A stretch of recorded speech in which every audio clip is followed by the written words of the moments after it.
बिस्मिल्लाहिर्रहमानिर्रहीम। अस्सलाम वालेकुम। मुझे कहते हैं वकार खानज़ादा और आप देख रहे हैं वकार खानज़ादा ऑफिशियल यूट्यूब चैनल। आज हमने इंटरनेशनल लॉ से एक और अहम टॉपिक उठाया है, that is related to international dispute and the question is different mode of settlement of international disputes. A dispute arises when a country believes that another country is violating the rules of WTO, and such dispute requires peaceful settlement. The Charter of United Nations requires that all the members of international community must settle their international dispute through international court of law so that international peace and security may not be disturbed. होता कुछ इस तरह से है कि जब भी कोई कंट्री ये महसूस करती है कि दूसरी कंट्री WTO के रूल्स को फॉलो नहीं कर रही, तो उनके दरमियान कन्फ्लिक्ट और डिस्प्यूट पैदा हो जाता है। बाज़ दफ़ा ये डिस्प्यूट और ये कन्फ्लिक्ट काफ़ी हाई लेवल तक चला जाता है, जिसको हल करने के लिए इंटरनेशनल कोर्ट ऑफ जस्टिस से भी रुजू किया जाता है बाय बोथ स्टेट। और according to the charter of united nation भी यही चाहता है कि जब दो या दो से ज्यादा कंट्रीज में कोई डिस्प्यूट अराइज हो जाए तो उनको हल करने के लिए वो दोनों स्टेट्स या वो तमाम की तमाम स्टेट्स के जिनके दरमियान डिस्प्यूट चल रहा है वो इंटरनेशनल कोर्ट ऑफ लॉ के पास जाएं और इंटरनेशनल कोर्ट ऑफ लॉ इसको रिजॉल्व करे। Now the definitions that international dispute and settlement of dispute. So first one is international dispute. International dispute is a disagreement between two or more states on the question of law or question of fact.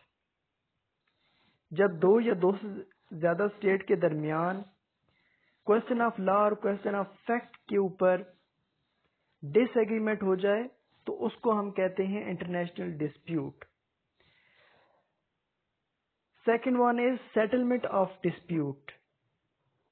Resolution of an international dispute between the two or more states on the question of law or question of fact. इस international dispute को जब हल किया जाता है by different modes, जो कि हम आगे जाके डिस्कस करेंगे, तो इस रेजोल्यूशन को हम सेटलमेंट ऑफ डिस्प्यूट का नाम देंगे। Now, peaceful means of settlement of international dispute. There are number of peaceful means which will be used for the settlement of international dispute. First one is negotiation. Negotiation is a most common and peaceful method of settling international dispute, where some representatives of a state start discussion to resolve the dispute of the state between them. इस mode में, इस peaceful mode में किस तरह से settle किया जाता है मामला कि कुछ रिप्रेजेंटेटिव्स दोनों स्टेट से लिए जाते हैं और उनको एक टेबल पे लाके बिठाया जाता है ताकि वो रिप्रेजेंटेटिव्स अपने मसाइल को पेश करें, अपने तहफ़्फ़ुज़ात को दूसरी कंट्री के सामने, दूसरी स्टेट के सामने पेश करें। इस तरह से इस मामले को नेगोशिएशन के जरिए से हल किया जाता है। Second one is mediation. It is another common and peaceful method of settlement of international dispute, where both states, one is offending state, another is affected state. Affected state वो state होती है कि जिसको किसी दूसरी state से नुकसान पहुंचा हो, और जिस state से नुकसान पहुंचेगा उसको हम offending state का नाम देंगे। Here two or more state involves third party. in order to resolve the dispute between them. तीसरी पार्टी को, तीसरी स्टेट को या तीसरी स्टेट के हेड को इन्वॉल्व किया जाता है to resolve the issue. Conciliation. Conciliation is a peaceful method of settling the international dispute where a commission find out the reason of dispute among the state and then try to resolve the dispute on the basis of their finding. एक commission बनाया जाता है दोनों states की तरफ से, उसमें दोनों स्टेट्स के रिप्रेजेंटेटिव्स शामिल होते हैं और कुछ इंटरनेशनल कम्युनिटी के रिप्रेजेंटेटिव्स भी शामिल किए जाते हैं. देन वो कमीशन उस डिस्प्यूट की रीजंस को फाइंड करेगा और फाइंडिंग के ऊपर अपनी सिफारिशात पेश करेगा to resolve the issue. Next one is arbitration. Arbitration is a method of settling the international dispute where both of the states choose a person by their mutual consent as arbitrator in order to resolve the dispute between them. Later on, agrees upon the decision of arbitrator. दोनों states किसी एक बंदे को अपनी दोनों states में से नहीं बल्कि किसी इंटरनेशनल कम्युनिटी के बंदे को एज अ जज, एज अ आर्बिट्रेटर मुकर्रर करेंगी और दोनों स्टेट्स अपने अपने तहफ़्फ़ुज़ात उस आर्बिट्रेटर के सामने पेश करेंगे. देन वो आर्बिट्रेटर दोनों के मसाइल को सुनेगा, दोनों की बात को सुनेगा एंड देन वो जो भी फैसला करेगा दोनों स्टेट को मानना पड़ेगा. Next one is United Nations. United Nations play a vital role for settling the international dispute between the states. United Nations known as a Security Council.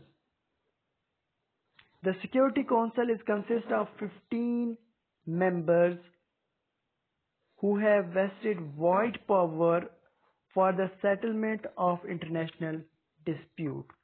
It was established in 1945. United nation के जरिए से भी international dispute को हल किया जाता है. Security council एक ऐसा इदारा है यूनाइटेड नेशन का कि जिसमें 15 मेंबर्स हैं और उनके पास बेशुमार पावर्स हैं to resolve the issue, to find the findings and etcetera. Then Judicial settlement. Judicial settlement is also a peaceful method of settling the international disputes. In this case, the International Court of Justice provides the solution to resolve the dispute and all the states are bound to accept the decision.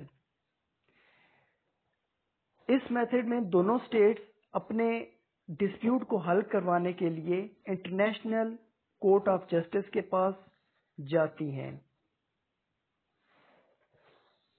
ICJ दोनों states को सुनता है and then solution पेश करता है और उस solution को दोनों स्टेट्स एक्सेप्ट करती हैं because it has the binding power. Next one is inquiry. Inquiry is also one of the common method of settling the international dispute among the states, where commission find out the question of law and question of fact and question which is mixed question of law and fact involved in a dispute and try to resolve the dispute on the basis of their finding. Inquiry is same like conciliation कि जहां पे एक commission बनाया जाता है. वो commission question of law, question of fact और mixed question of law and fact को फाइंड करता है, उनके ऊपर अपनी तजावीज़ पेश करता है. देन उस मसले को हल करने के लिए कोशिश करता है। Now compulsive means of settlement of dispute. पहले जितने भी हमने किए वो पीसफुल मेथड थे। अब कंपल्सिव मीन्स कौन कौन से हैं? First one is intervention. It is a forceful method to resolve the international dispute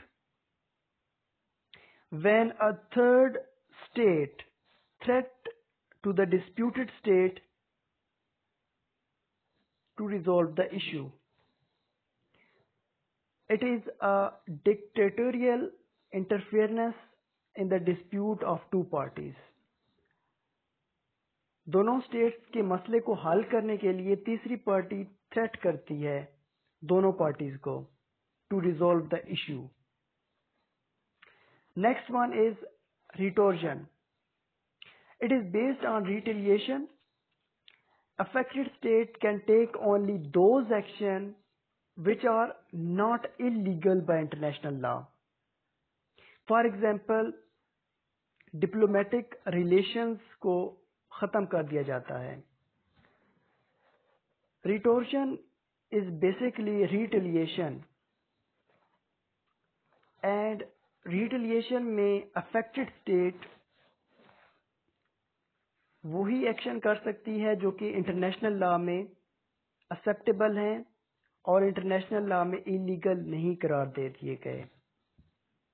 for example diplomatic relations को, एम्बेसी वगैरह को बंद कर दिया जाता है और डिप्लोमेटिक एजेंट्स को वापस उनकी स्टेट भेज दिया जाता है। Then embargo. When affected state gives order for the detention of the ship cargo of the other state on their own port. When affected state हुक्म जारी करती है, ऑर्डर करती है कि जितनी भी शिप्स हैं, जितनी भी कार्गो का सामान है, वो तमाम का तमाम डिटेंशन के लिए ऑर्डर जारी करती है, उनको पकड़ने के लिए ऑर्डर जारी करती है और ये शिप ऑफेंडिंग स्टेट के होते हैं जिसके साथ अफेक्टेड स्टेट का मैटर चल रहा होता है। Next one is रेप्राइसल।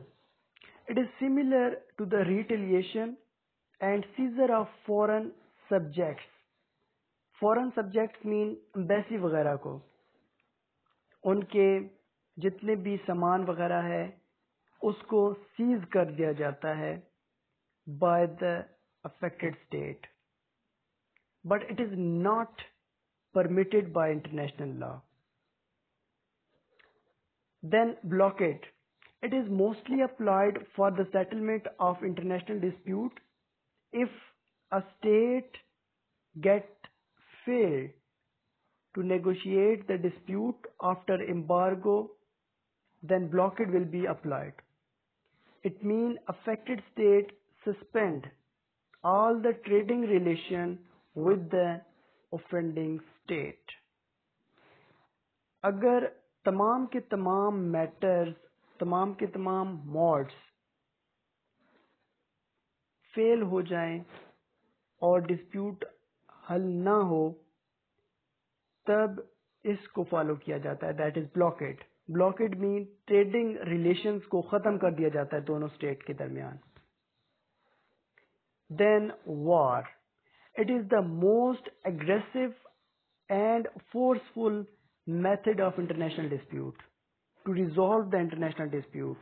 When all other means fail, affected state attack on the offending state in order to resolve the dispute by using their military power. But nowadays, waging a war is strictly restricted under the international law.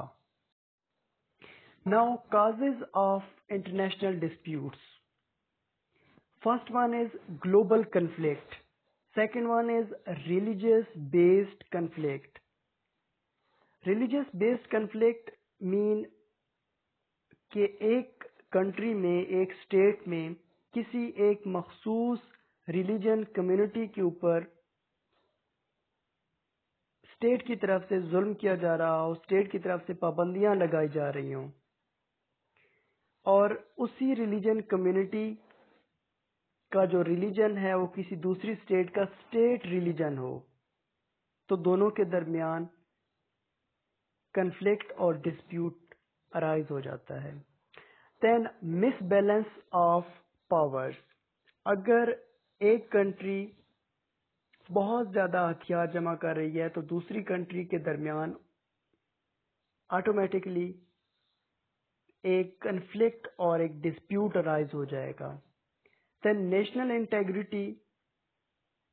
Fifth one is ideological differences and last one is intention to wage war. जब एक country दूसरी country को ये समझे कि ये country हमसे जंग करने की कोशिश कर रही है या जंग करने की तैयारियां कर रही है और जंग करने की इंटेंशन रखती है, then dispute will be arises.